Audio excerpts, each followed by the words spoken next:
There are these secret portals between social media execs and high-ranking government officials. It's the most important free speech case in the history of our country. The FBI authenticated the laptop for Hunter Biden. They knew it was real in 2019. The FBI starts having monthly, then weekly meetings with big tech platforms. They really wanted to control the narrative. You really exposed a lot of censorship here between big tech and the Biden administration. What was going on? A lot of these people who had opinions they didn't like were being shadow banned or deplatformed altogether. I was honored to be throttled by the same people as well. It's the biggest affront to the First Amendment we've ever seen. The one thing that worries me the most probably about AI is the censorship piece. So I think having a more robust marketplace for tech is really important. Civilizations come and go based on who kind of develops and utilizes technology. We're not guaranteed to be what we are now 100 years from now. CEO and co-founder. John Dell, the founding partner of Palantir co-founder Joe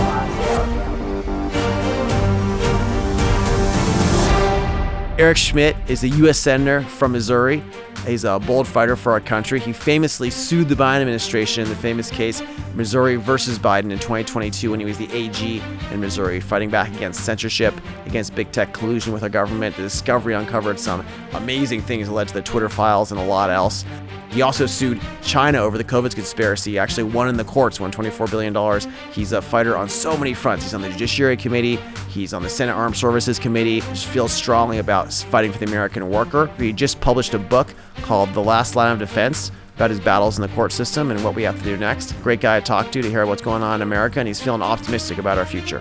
Welcome to American Optimist. Really excited to have here today U.S. Senator from Missouri, Eric Schmitt. Mr. Senator, thank you for joining us. It's great to be with you, Joe. I've followed your work for a long time. Of course, we've been in touch. You're a former Attorney General of Missouri. Made me really happy with some of the aggressive things you did there. You're an author of a new book, The Last Line of Defense, How to Beat the Left in the Court. So we're going to talk about that today too. But I want to start with the personal side of your story. I understand your father actually, he worked the night shift at Anheuser-Busch 7 days a week, and you got one family vacation per year. So you started off working class in Missouri. So what about how you grew up inspired you to want to run for office? Well, yeah, I mean, I think that absolutely shaped who I am. I saw how hard my dad worked, and he worked the midnight shift 7 days a week. I tell him the story how we got he had 1 week of vacation a year, and we would go, we'd drive somewhere, but we'd go down to Silver Dollar City in Branson, Missouri, and you'd see these blacksmiths, forging something out of heat and pressure and create something. And I feel like my time as AG, I felt like there was a forging process there, but no, I'm very blessed to have had two great parents, my mom and my dad, and I was the first person in my family to go to college out of high school, let alone law school.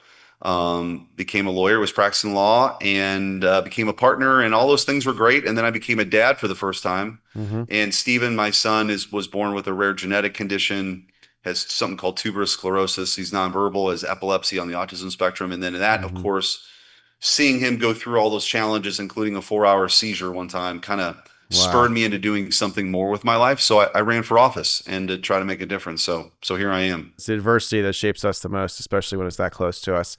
Your new book is called The Last Line of Defense, How to Beat the Left in the Court. We talk a lot about institutional decay in this podcast and institutions that once were great and that are broken. You start at the high level. How did the courts get to be captured? How do they get to be more broken? What's going on here? What's your playbook for fighting back? Well, I think for a long time, conservatives honestly have sort of ceded a lot of territory to the left. I mean, there's so many of the institutions that you've talked about that the left has sort of captured over time. And the point of the book is that we've got to have the courage to fight back and win in our court system. And so the book's not written for lawyers. I mean, I hope lawyers read it, but it's really about sort of normal people understanding some of the decisions you make, strategic decisions, but just sort of directional decisions to stand up and fight back. I think now that we're in this place, Joe, where I start the book by saying in November of 2024, the fever broke. So we're kind of like on the other side of this fever dream with a lot of the successes we're seeing from the Trump administration. But I think it's important to remember what happened the 4 years previous to that. What did the Democrats do when they were in power? And this was a time of, lockdowns and compulsory COVID shots and open borders and DEI struggle sessions and ESG and a censorship enterprise that they created that was so vast It's the biggest affront to the First Amendment we've ever seen. And so when I was AG, we stood up, we pushed back against all that stuff. We wanted the Supreme Court on student loan debt forgiveness, on COVID stuff. We brought the Missouri versus Biden lawsuit. So the point is, if you have the guts to stand up and fight back, we can win. And this is a playbook to go do that. And I want to jump in and talk a little bit about Missouri versus Biden, something a lot of us were a huge fan of your work there. Starting, I think, in May 2022, you filed that lawsuit. But before we jump into that with the book again, just to understand, what does it mean otherwise to beat the left in the court? Because there's a lot of judges. Fortunately, the Supreme Court's pretty sane right now, and it's a lot of Trump appointees. Overall, it's good. But there's a lot of judges we're not going to be able to remove. We're not going to be able to impeach. So given that there's all these corruption going on, all this broken stuff, like how do we actually beat them? How do we make this stuff work? Well, I think, I got asked this a lot in especially the first couple of months of the Trump administration. You'd have some random district court judge make some ruling here or there. But ultimately, on the programming side, think of what the DOJ stuff was all about. On the personnel side, also on the illegal immigration front, as those cases have made their way through the courts, by and large, President Trump has been successful because what he's trying to do are clear Article 2 authorities, right? Of course, the chief executive can make these kinds of decisions. The left is trying to, constrain his ability to do it. But you might have a district court judge there that was, a radical appointed by Joe Biden. But as they make their way through, especially at the Supreme Court, he's been vindicated. I mean, one of the best examples so far is on this universal injunction, this nationwide injunction issue, where you saw like some random judge in some district somewhere trying to direct the foreign policy of the United States of America. It's crazy. And so the separation of powers works that way too, right? It's a lot of times the courts are the arbiter between this, the branches of government. Here, their power isn't limitless either.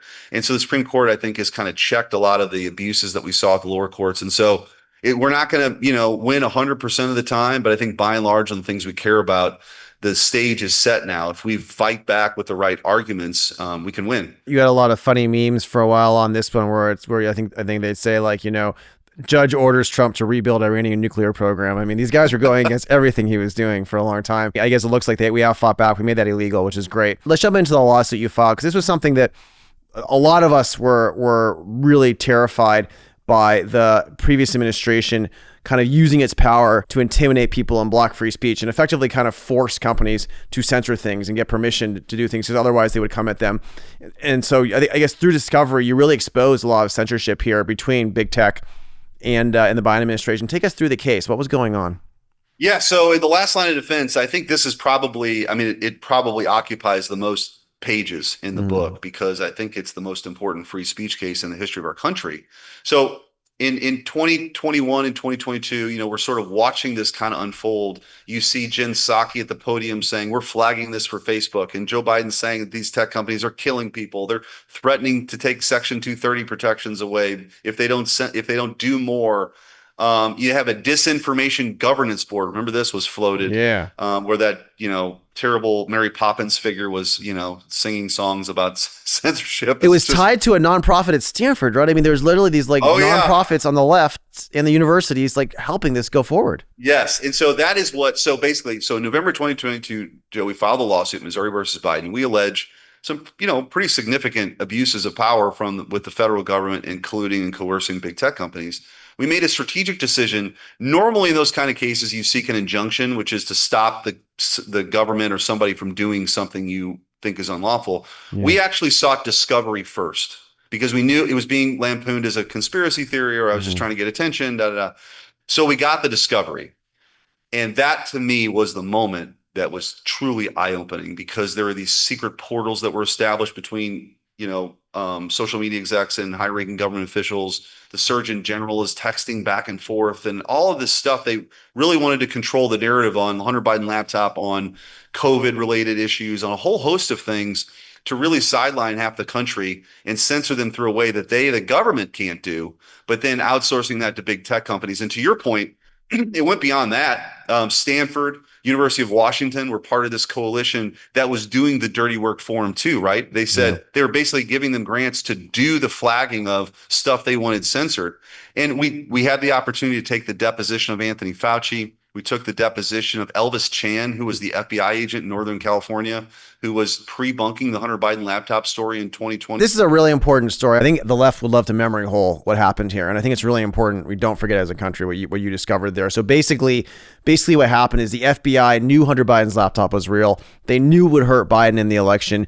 And so they purposely, ahead of time, brought everyone together, I guess with Elvis doing this. They told everyone there could be stories like this, such as this laptop that Russia pretends to have found and pretends to be a big deal. This could come up before the election as Russian disinformation. We want you to be ready to censor that and don't let the Russian disinformation interfere with the election. So they did this knowing that this was real and knowing that it would come out in order to try to prepare them to help the Biden regime censor for the election. I mean, this is actually insane stuff that you uncovered here, right? Yeah, it's like you would imagine in the Soviet Union, right, or something, and you had, again, this is kind of the legacy of the original sin of the Russiagate stuff, right, which was they concocted this nonsense, and then everything they didn't like later on, whether it's about President Trump or other things, became Russian disinformation or Russian misinformation or Russian malinformation, all this stuff. So yeah, you're right. So basically the FBI authenticated and knew the laptop for Hunter Biden with all the crazy stuff in it. It could have, by the way, implicated Joe Biden in some bad stuff. They knew it was real in 2019, in November of 2019. Mm-hmm. The FBI starts having monthly, then weekly meetings with big tech platforms about this topic in particular, which is look out for this Russian hack and leak operation. Yoel Roth, who was the former integrity guy at Twitter, in an affidavit said, yes, he specifically mentioned Hunter Biden laptop. And by the way, it's also worth noting when you start connecting some of these dots, which is kind of crazy, there's a guy by the name of James Baker, who was the general counsel at the FBI and during the Russiagate stuff, who's now been implicated in leaking classified information in 2016. In 2020, he's the general counsel for Twitter. Yikes. So it's just kind of crazy, but that's what was happening. Let's jump into that for a second, because what you mean is that they do this very effectively. So they have different organizations that are all sort of political, ideological allies, and they capture. So Twitter was very clearly, by anyone's metrics, captured by the left. So they capture it. Yes. And then they have someone who's helping the left in sketchy ways in the government, then helping the left in sketchy ways in Twitter. And it's the same cabal, right? It's the same group of people. It's not a conspiracy. They clearly are doing this, and they're clearly coming between those places, between the nonprofits, especially funded by Soros and others, and the universities, right? It's all together. And one of the reasons why axing a lot of what USAID was so important, because what happens is you have these lefties in a Democrat administration they're in, then they go out to these nonprofits and they come back in. It's sort of like one hand washing the other. And I think a lot of this stuff needs to be exposed. But when we got those documents, when we started taking those depositions, Joe, you got to remember, you go back in time, this was before Elon Musk had bought Twitter. Mm-hmm. This is before the Twitter files, which further amplified it, by the way, and showed additional ways by which they were trying to control speech and, sort of suppress people's First Amendment rights in working with the government. So, and this is, of course, before the investigation. So yes, this was sort of an all of government effort. And it wasn't just like one agency, Joe, like the CDC. We took the deposition from somebody at the CDC. There were words and phrases that they specifically wanted censored. It got censored. You had CISA. What's CISA for your audience? Your audience might know. It's basically a cybersecurity agency to protect us from cyber attacks of critical infrastructure. They weaponized that against the American people to do censorship work also. And it kind of came from this election integrity project, which was this kind of weird thing. But again, in 2020 was working to censor speech. So then, Biden comes in on day 3. We discover in the discovery that the censorship operation began on day 3 of their administration. They started taking down RFK Jr. They started taking down Tucker Carlson. A lot of these people who had opinions they didn't like were being shadow banned or deplatformed altogether. Yeah. And it was truly chilling. And so Missouri versus Biden exposes all that. And as a judge said in one of the lower courts, it was the most, the biggest affront to the First Amendment in American history. I mean, it's just crazy. When my friends bought Twitter with Elon, they actually, my account was also throttled. I'm a more minor player in this whole thing, but I was honored to be throttled by the same people as well. So it's totally crazy stuff. What ended up happening with the lawsuits? You uncovered all these amazing things.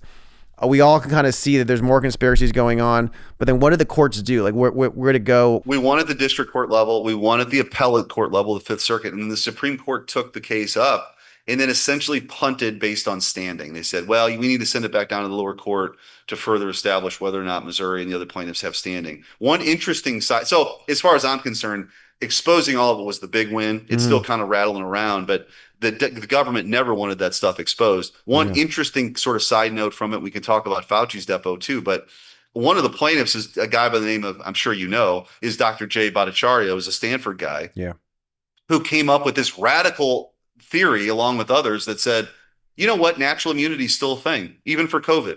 And they tried to wreck his life. And now he's the director of the NIH, which I think there's some nice historical symmetry to all of that, I suppose. It's good. It's poetic justice. He gets to be in charge after showing that courage, because it's tough for academics, especially, to show courage. They really come at them in those areas. Well, that was a really big shift. And how do we think about this for the future? Unfortunately, you know, these people may be in charge again in our lifetimes. I hope not, but there's a good chance. The way politics works is things swing back and forth, and eventually some of them are going to get in the government again. Like, what have we fixed to make it so they can't do this again? Is this going to be something we're dealing with in the 2030s? Well, my worry is, and one of the reasons I wrote the book, The Last Line of Defense, How We Beat the Left in Court, is that, you know, as the Czech writer Milan Kundera once said, the struggle against power is a struggle against memory and forgetting. So we can't forget the lessons and what they did with the power they had, Joe, when they had it. You think of COVID, the consolidation of power that happened. You think of this censorship enterprise. It's really about power and control. You think about what they would do in the United States Senate. If Democrats had what we had right now, like at this point, they would pack the Supreme Court and add states to the union to maintain permanent control. So like, and what do they do with it then? It becomes, you know, an emergency, then you other people, and then of course you're suppressing speech. So we've got to be pretty vigilant moving forward, because you're right. I think we're winning right now, and I'm proud to have been played at least a small part in this kind of renaissance of free speech. You know, I've always been a conservative, and I was in college in the late 90s. And I was always, remember, a little jealous of liberals. They kind of had the high ground on free speech, you know, but I don't think that's the case anymore. Like, and that was also the beginning of this sort of like crazy political correctness movement that had just morphed into this woke mind virus that exists now. So I think we're winning. And I also think you look at younger voters right now, especially, you know, 18 to 24-year-olds who live through these dark, crazy times. They're the most conservative, or they vote Republican more than any generation previous to them, because I think they saw a lot of the abuses and excesses and reject it. They really have seen and have gotten it. Yeah, it's interesting you say that. It seems like the left in the U.S., their values are based more on power. So it turned out free speech was useful for them, for their power and their messages in the 1960s and 70s, and that was their platform. And then by the time it was no longer useful for them, then they tried to ban it. And, you know, the political correctness point is interesting. Peter Thiel once told me this. I guess it was originally came out of the Marxists. And so if you were politically correct in the 1930s, 40s, 50s, it means you got the little booklets the Marxists would give out about the correct things to say. And that kind of morphed into our leftist culture and media in general, where you're politically correct by saying the correct things. And so for me, I love going against it and purposely not being politically correct, because it's kind of signaling against the power of these people who want to run our society. I totally agree with you. I've had this conversation with Peter too. I think in that it at the time they disguised a lot of that in flowery language, and it was just about, you know, being respectful and all that. Of course, we should be respectful, but you're right. It's an issue of control, because if you can control what people say, that's a powerful, powerful thing. And I'm the same way. I'm sort of almost a free speech absolutist and a bit of a contrarian anyway. That's kind of my nature. So that's why this stuff in particular for me really struck a chord, and why it was so important to fight back. Even when people were saying, oh, this is loony, this is a conspiracy theory, it turns out it was all true. And I think, you know, the left, think about what they were doing in Hollywood. I mean, just the canceling of anybody that would say something they didn't agree with. They couldn't get jobs. It's just wild. This was Ronald Reagan's thing he was fighting against, right? He was against the commies. There was how he started his career. I want to ask a little bit more about power in the Senate and different things we could do. You have to forgive me here. Maybe these are too crazy. But like, for example, I agree. I'm really worried that if we lose again, they will make 2 new states. I'm really worried they'll pack the court. And so the question becomes, like, what do we do to counter it? Just for the sake of argument, you could say, well, there's arguments for why there's 13. We could put 13 in ourselves first. Or you could say, if you guys don't want us to do that, we can all agree on a constitutional amendment that there's only going to be 9. Those would be 2 ways to protect ourselves. It seems like the third option of doing nothing is bad. And similarly, we could say, well, we don't think there should be a new state in D.C. That's ridiculous. But if you want to give some more people to vote, you could take a part of D.C. that's not part of the government and put it in Maryland, because that's like just Senator Lee has been talking about this. So it seems like there's things we could be doing to protect ourselves in the Senate that we're not. How should we be thinking about this? No, I think that's right. I think I support a constitutional amendment that would enshrine it at 9. I think that makes the most sense because here's the other thing is, let's say they do it. Let's say they add 4. Well, when we come in power, then we're going to add, then why not 50? Yeah. Like, why not 100? Yeah. Then you become like, there's no limiting principle. Yeah. You become kind of a banana republic, and that's a dangerous road. It seems like an obvious miss in the Constitution that someone would abuse that. Like I think we kind of messed that up, and that's what the founders missed it. Well, right? I think that, but again, like I come from Missouri. This isn't Harry Truman's Democrat Party anymore, right? Like this is a different iteration. I hope for the sake of the country that they move more a little bit to the center. But politically, I mean, they're about ready to elect a legit commie in New York. Like, I don't think they're coming back. And this is what Hugo Chavez did in Venezuela. He stacked the courts, and we just interviewed the opposition leader last week. They didn't let her run because they stacked the courts. But let's go back to that. If you're in favor. So I think there's some things to do there. And I also think one of the things that this is, by the way, within the rules. The difference is they want to shatter the rules. I think we have to be much more aggressive within the rules. It's one of the reasons I wrote the book, Last Line of Defense, How We Beat the Left in Court, because these are current, and people can get it now. These are current systems that exist that we have, quite frankly, I think we've been a little soft on, that we need to have the courage to fight. Take redistricting. Yep. Okay.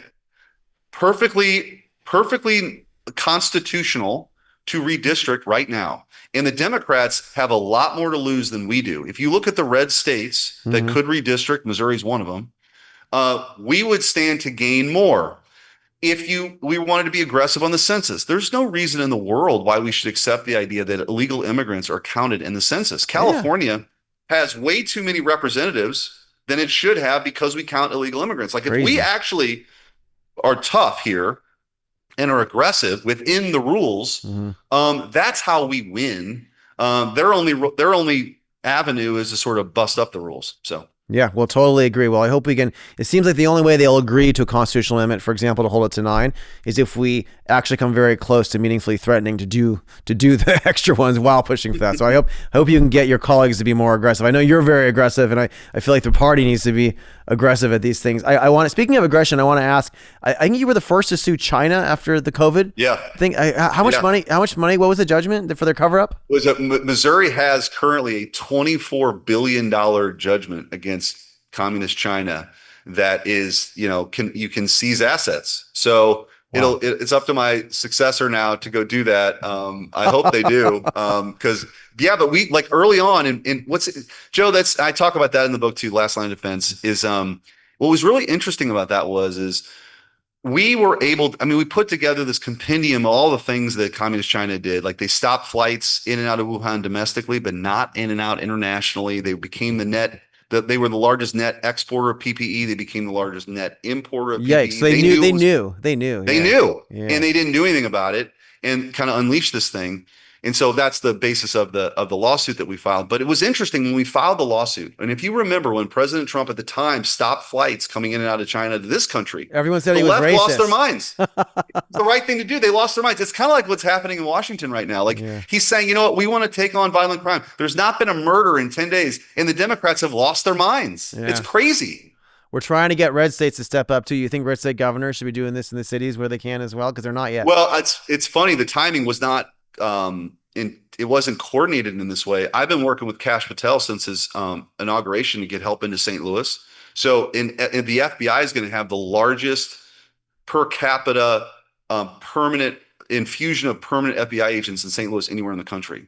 So we're going to get, like, there's federal help. Like, he's talked about getting those agents out of Washington into the field, and that's what we should be doing. You were on Fox News. You said urban crime is a policy choice. You were talking about this. I love that you were doing this at the same time. Yeah. Look, we shouldn't accept this. Like, as a former prosecutor myself, there's just no substitute for a law enforcement presence on the streets and actual prosecutions. All this other stuff that people have been toying around with for 5 years is nonsense. The world needs social workers, but you need cops. You need prosecutors, and that's how you solve the problem. And we shouldn't apologize for that. I 100% agree. I think this is an issue the right has been has not been aggressive enough on. The left broke our cities, and a lot of people on the right, the answer we've taught them has been, oh, that's too bad. It's their fault. They're on the left. That's why they're going to be broken.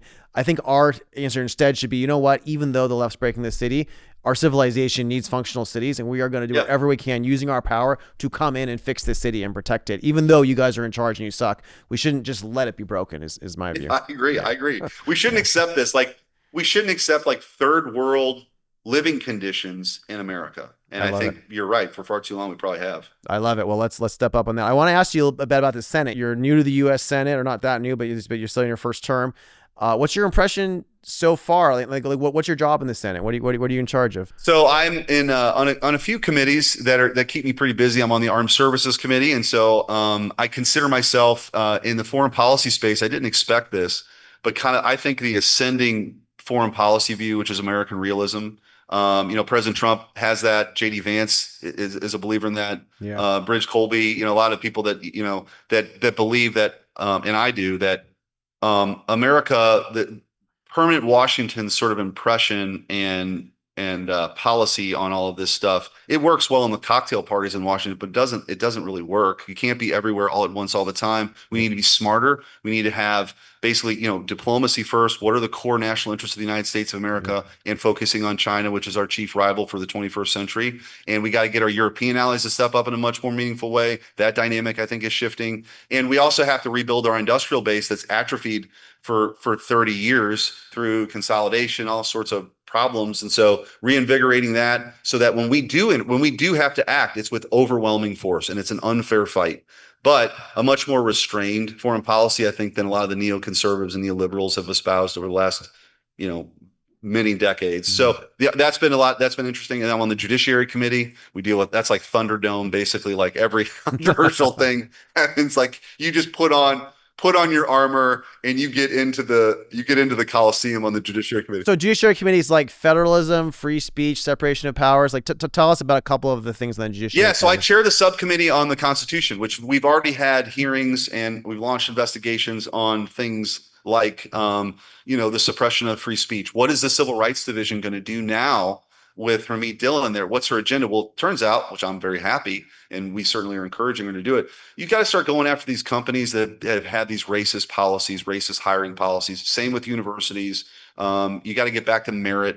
We saw it go, awry in so many different places, including our military. So get the Civil Rights Division back to like making sure people aren't being discriminated upon their based on their race, unlike the previous administration where they were actually encouraging discrimination based on somebody's race. My friends tell me there might be a lot of liability that companies have created for themselves by doing illegal discrimination over the last several years. I think even 2014, 2015, this stuff started. So there must have been like maybe 8 or 9 years in some cases of just clear discrimination. Are we going to see some more cases where we're going to discover this and like kind of go after it and punish these HR people? I mean, it seems to be kind of satisfying for some of us. Yes, I think it's coming. Like it should come, and I think they need some scalps on this thing to make sure that this stops. Because I mean, I noted in the book when we went after DEI policies, whether it's in school or ESG policies with the Net Zero Banking Alliance, but Coca-Cola, for example, was having sessions about how people had to explain how they wanted to be less white. Dude, How can you be less white? Lockheed was doing this. Lockheed was doing this left and right. Crazy.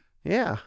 No, and it's like overtly discriminatory. But they were, checking some box on some corporate, index that was being pushed, by the way, by these NGOs and funded in part by George Soros. Yep. And what does that do? It makes you less competitive, and it satisfies this sort of, again, weird kind of woke mind virus that took hold. I think a lot of that stuff's in retreat, but it still exists. And what you can't have is all that stuff go underground by a different name. Oh, yeah. Everybody's familiar with DEI now. It could be called something else later, but the policy, it's cultural Marxism. Honestly, Yeah. It's divide the room by oppressor and oppressed. Exactly. That's what it is. And so we got to root it out. I love it. So you guys are going hard in that. You actually chair that. And then we call it the SASC, the Senate Armed Services Committee. We obviously do a lot there. I've built a few defense companies myself. You've done a bunch of stuff there. You recently introduced a bipartisan bill to create 10 new defense tech hubs. Tell us about that.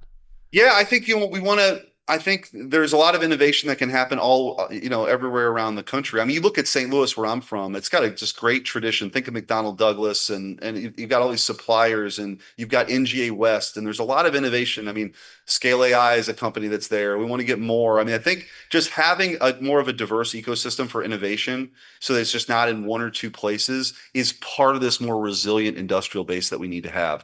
As you know, like the days of like, turning the Ford plant assembly line into building airplanes, that is not how it works anymore. No. Right. And we got to have the supply chains brought home. We got to, and having more entrants, into the marketplace as disruptors is very important. I think we were complacent for too long. And by the way, take drones, for example. Drone technology is outdated like in 6 months. If you Yeah. have a typical procurement process at the Pentagon that you would build Yeah. like a aircraft carrier for, which is what they do, like we are not getting anywhere against countries that are much more nimble and see the future, and how they want to compete. So I think that's part of the reform mission. I will say that a lot of that can be done through the NDAA, which I'm on the committee, but also you need leadership in the Pentagon. And I think this administration, part of the allure of having a band of reformers and disruptors brought into the cabinet is, we can go do that.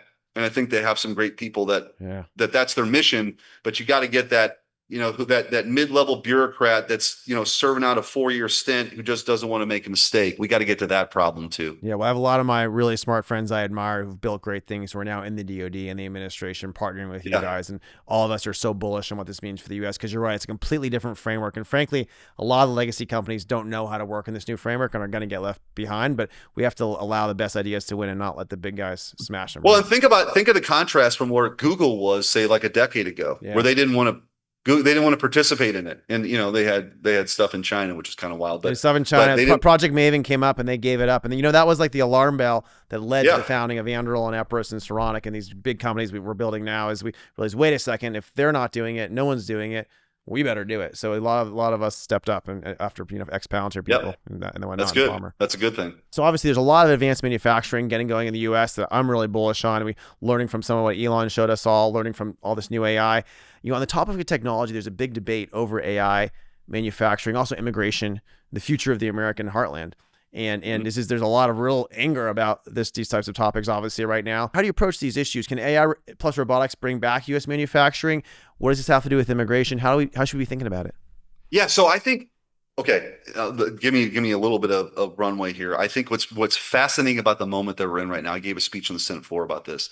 What President Trump has been able to usher in right now is a very unique moment in time where for the last 30 years, so think of after the Cold War ends, we don't really adjust our foreign policy. We had NATO in its form and in the imbalance that existed on funding, primarily to defeat Soviet communism. Once that happened, there wasn't really an adjustment. All these unfair trade deals that existed during the Cold War for similar reasons, after the Cold War ended, there was never really an adjustment. Now all that stuff is in play. And I think ripe for a real adjustment. But like for the people that I grew up around, I mentioned my background, sort of a working class kid.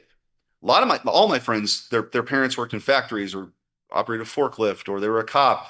Their jobs in many ways were sent overseas to China for lower wages. Mm-hmm. And then they get hit with the double whammy, Joe, of then as they're looking for the next career, their wages were undercut through mass migration or illegal immigration, right? Yeah. Like it just for the heartland, it was just this devastating blow that's played out over 30 It's years. like globalization plus immigration just crushed a lot of these people. Absolutely. The globalization. And by the way, these are the same people that don't believe in free speech, these globalists. They're the same people that use NGOs to fuel mass migration into our country because they don't actually believe in the things that we believe in. What does it mean to be an American and why should we be proud of that? They all think we're global citizens. But anyway, I do think this moment in time offers a lot of hope for advanced manufacturing to bring that back to the United States. And I think AI can help augment that and, have a fulfilling career for somebody that, you don't need to have an advanced degree in engineering to benefit from all that. You're going to need a lot of engineers with advanced degrees, but you're also going to have somebody who can be in that advanced manufacturing facility and have a great life. And maybe just maybe we can get back to an opportunity, at least for a one income household, if that's what people choose to do.